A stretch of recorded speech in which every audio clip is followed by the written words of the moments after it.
बिहार के दो राजनीतिक घटनाक्रम से भारतीय जनता पार्टी बुरी तरह से हिल गई है दोस्तों। सबसे पहले देखिए बिहार के अंदर राहुल की न्याय यात्रा का प्रवेश पूरे स्क्रीन पर देखिए। इस तरह से हुजूम ने बिहार में उनका स्वागत किया और आज भी वो बिहार के अंदर राजनीतिक दस्तक देंगे। राहुल ने क्या कहा वो कुछ देर बाद मैं आपको बतलाऊंगा। इन तस्वीरों से आपको पता चल रहा है कि कल उनका किस तरह से स्वागत हुआ। मगर दूसरी तरफ ईडी के सामने लालू प्रसाद यादव पेश हुए। उनकी बेटी मीसा और रोहिणी आचार्य दोनों में जबरदस्त नाराजगी थी। वो लगातार कह रही हैं और इस बात का जिक्र तेजस्वी भी पहले करते रहे कि अगर लालू प्रसाद यादव भाजपा के साथ समझौता कर लेते तो उन्हें एक भी दिन जेल में ना बिताना पड़ता। देखिए दोस्तों, एक बात तय हो जाए, लालू प्रसाद यादव आज की तारीख में ईडी के सामने हाजिर हो रहे हैं तो इसका कोई भ्रष्टाचार से लेना देना नहीं है। क्योंकि अगर वाकई भारतीय जनता पार्टी भ्रष्टाचार को लेकर गंभीर होती तो हेमंत बिस्व शर्मा, शुवेंदु अधिकारी, अजीत पवार, छगन भुजबल, नारायण राणे, आज की तारीख में ये लोग भाजपा की गोद में ना बैठे होते। क्या क्या नहीं कहा करती थी भाजपा इन तमाम नेताओं के बारे में। आज ये तमाम नेता या तो डिप्टी चीफ मिनिस्टर हैं या चीफ मिनिस्टर हैं या किसी अहम पद पर हैं। इसीलिए लालू प्रसाद यादव अगर ईडी के सामने हाजिर होते हैं तो उसका भ्रष्टाचार से कोई लेना देना नहीं है। हकीकत यह है कि आज से नहीं, 1990 से जब लाल कृष्ण आडवाणी ने अपनी राम रथ यात्रा की शुरुआत की थी, तब से लालू प्रसाद यादव सांप्रदायिकता के खिलाफ झंडा बुलंद करके बैठे हुए। याद कीजिएगा दोस्तों, 1990 में दिया गया उनका वो बयान जिसमें उन्होंने कहा था कि मैं लाल कृष्ण आडवाणी की राम रथ यात्रा को यही रोक रहा हूं। क्यों? क्योंकि ये राम रथ यात्रा जहां जहां से गुजरी वहां दंगे हो रहे थे, सैकड़ों लोग मारे जा रहे थे। लालू प्रसाद यादव ने स्पष्ट तौर पर कहा था कि मैं नहीं चाहता हूं कि आडवाणी जी की राम रथ यात्रा से बिहार में दंगे हों।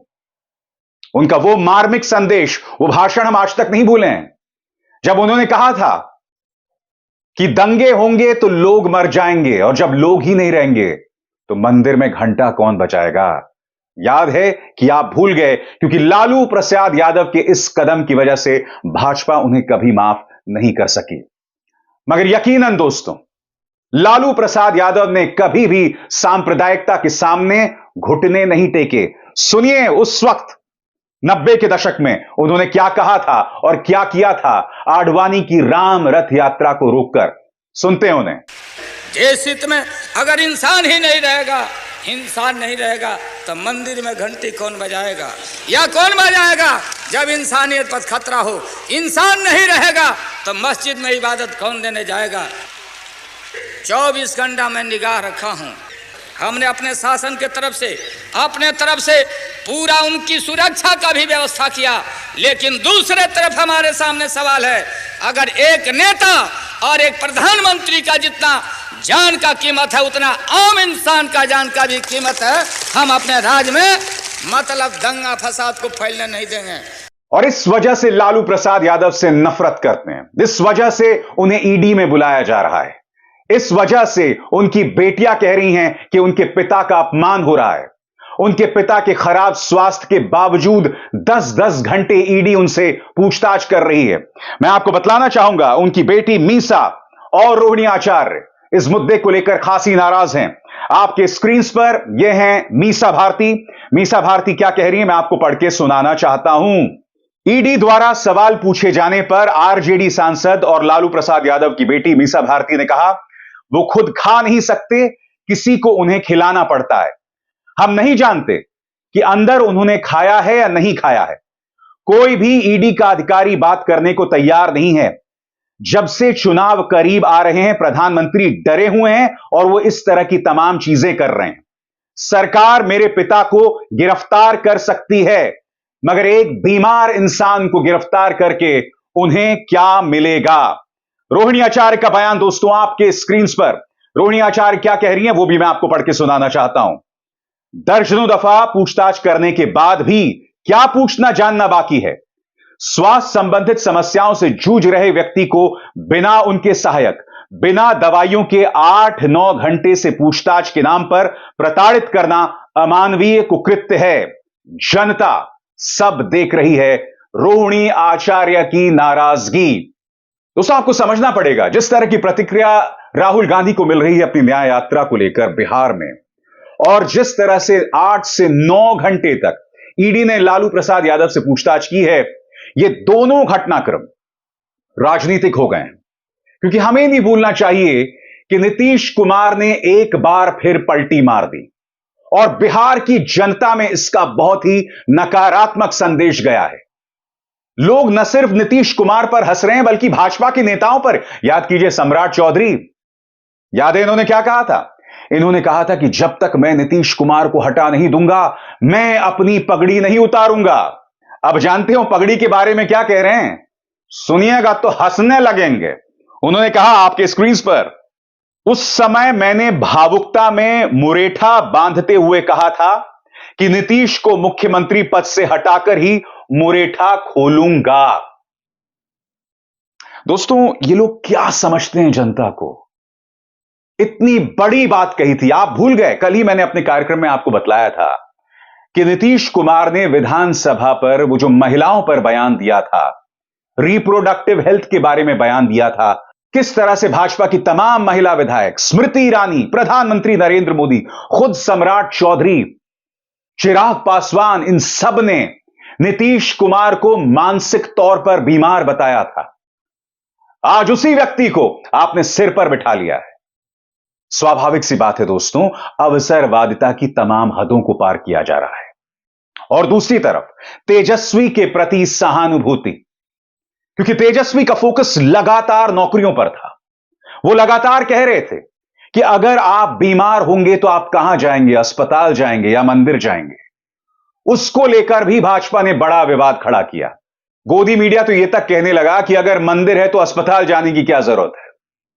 इस तरह के बयान दिए जा रहे थे तेजस्वी यादव पर निशाना साधने के लिए, मगर यह आदमी हट नहीं रहा है दोस्तों, डिग नहीं रहा है। वो अब भी कह रहा है कि मैं नीतीश कुमार की इज्जत करता हूं, वो मेरे लिए आदरणीय हैं, मगर नौकरी के मुद्दे को मैं केंद्र पर ले आया हूं।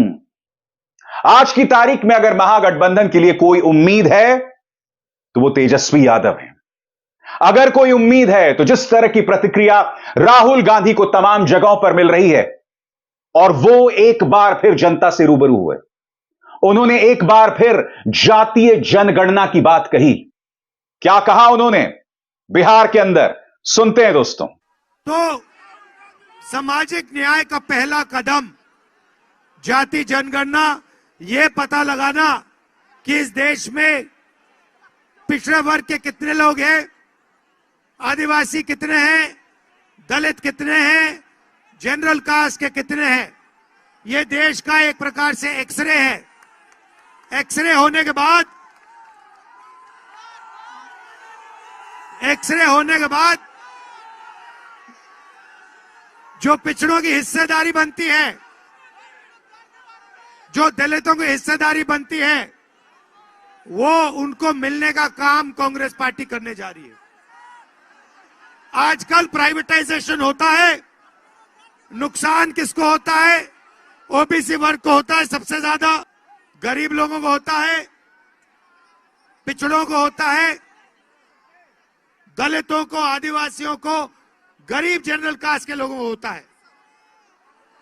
मोदी जी अदानी जी की सरकार चलाते हैं, पूरा का पूरा फायदा 2-3 बड़े अरबपतियों को मिलता है।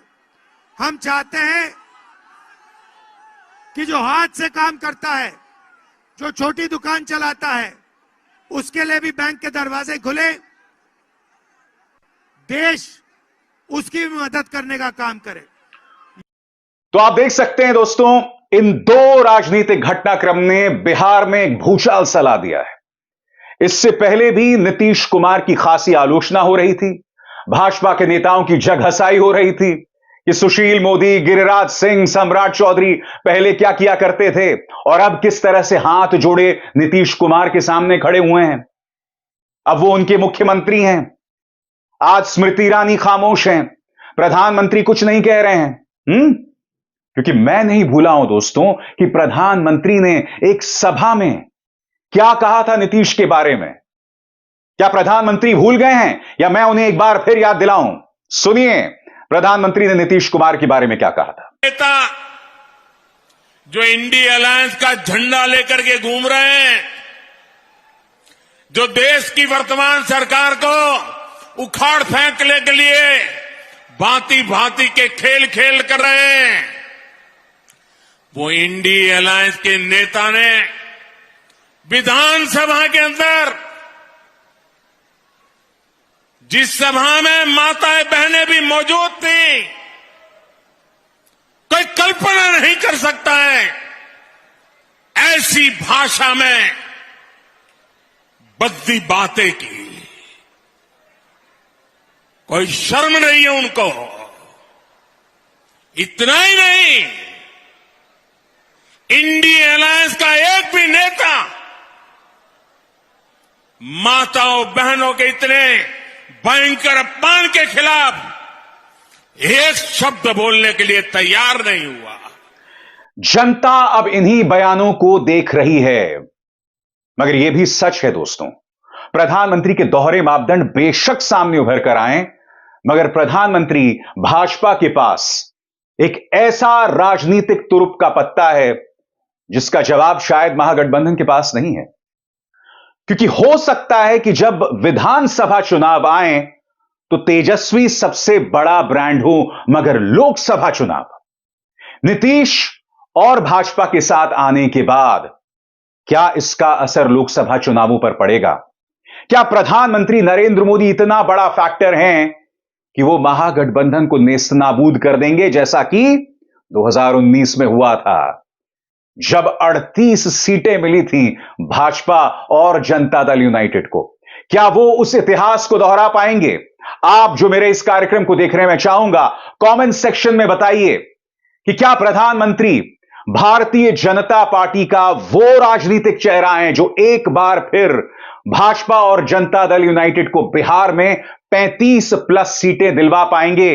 या फिर दूसरा सवाल, क्या तेजस्वी यादव नौकरी को लेकर जो लगातार एक राजनीतिक पंच दे रहे हैं, एक राजनीतिक दस्तक दे रहे हैं, क्या वो महागठबंधन की नैया को पार लगा पाएंगे? ये तमाम सवालात हैं दोस्तों, और इससे हम मुंह नहीं मोड़ सकते। मगर यकीनन जैसा कि तेजस्वी कह रहे हैं कि 2024 जनता दल यूनाइटेड का आखिरी चुनाव है। नीतीश जिस तरह से 9वीं बार शपथ ले रहे थे, बिहार की जनता लगातार देख रही है कि राजनीतिक विश्वसनीयता न के बराबर है इस वक्त मुख्यमंत्री नीतीश कुमार में। अभिसार शर्मा को दीजिए इजाजत। नमस्कार।